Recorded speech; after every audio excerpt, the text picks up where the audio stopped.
ભરૂચ જિલ્લાના ઝઘડા તાલુકામાં પોલીસે ગોવાલી ગામે આવેલ એક ઘઉંના ખેતરમાંથી ભારતીય બનાવટના વિદેશી દારૂના જથ્થા સાથે એક શખ્સને ઝડપી પાડ્યો. 2.5 લાખથી વધુનો મુદ્દામાલ જપ્ત કર્યો છે. Vadodara range IG Sandipsinh Bharuch police અધિક્ષક અક્ષયરાજની સૂચના મુજબ દારૂ જુગારની બધી ડામવા માટે ઝઘડા પોલીસ સતર્ક હતી. આ દરમિયાન પોલીસ સબ ઇન્સ્પેક્ટર કેવી લાકડ અને તેમની ટીમને બાતમી મળી હતી કે ગોવાલી ગામે પ્રમુખ એવન્યુ શોપિંગ સેન્ટરની પાછળ આવેલા ખેતરમાં દારૂનો જથ્થો છુપાવવામાં આવ્યો છે.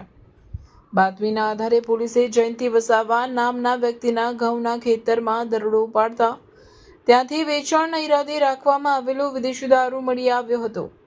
પોલીસે દરોડા દરમિયાન નાની મોટી દારૂની કુલ 696 બોટલો મળી કુલ 2,57,050ના મુદ્દામાલ સાથે લાલાભાઈ નગીનભાઈ વસાવા રહેવાસી ગોવાલી ચંચળબા ફળિયું તાલુકો ઝઘડિયાની ધરપકડ કરી નિખિલભાઈ વસાવાને વોન્ટેડ જાહેર કરી ઝડપી પાડવાના ચક્રો ગતિમાન કર્યા છે.